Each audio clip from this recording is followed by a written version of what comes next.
אתם ראיתם אותה? ראיתם את אמא שלי? וואי, היא בטח מה זה כועסת עליי? הייתי צריך להיות כבר לפני שעתיים בבית. מה זה?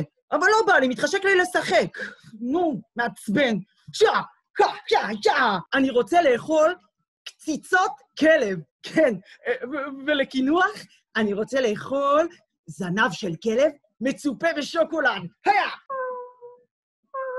עברת את הגבול, אתה יצור פרא. לא אכפת לי, לא אכפת לי, איזה כיף לי. מי רוצה לטעום קצת מהצעצוע שלי? תעשו ככה. אתם שם בבית, אתם זוכרים שהבטחתם לעזור לי קודם? עץ כזה ועץ כזה. אני רואה שאתם עץ אגסים טעים. אז אני לוקח לי איזה אגס. תפסיקו להיות עצים. אתם יודעים מה נזכרתי? אני רוצה להגיע ממש רחוק.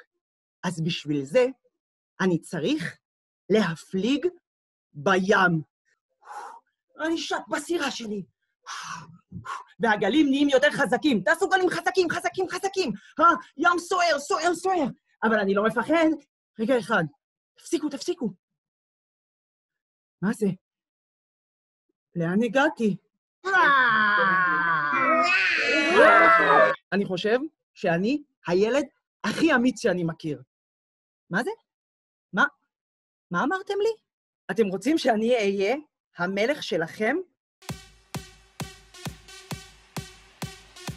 אני קצת מתגעגע לאמא שלי, אתם מבינים?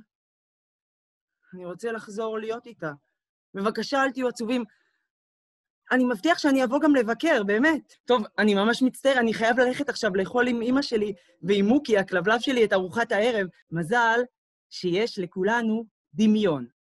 ובעזרת הדמיון, אנחנו יכולים להגיע לכל מקום שנרצה.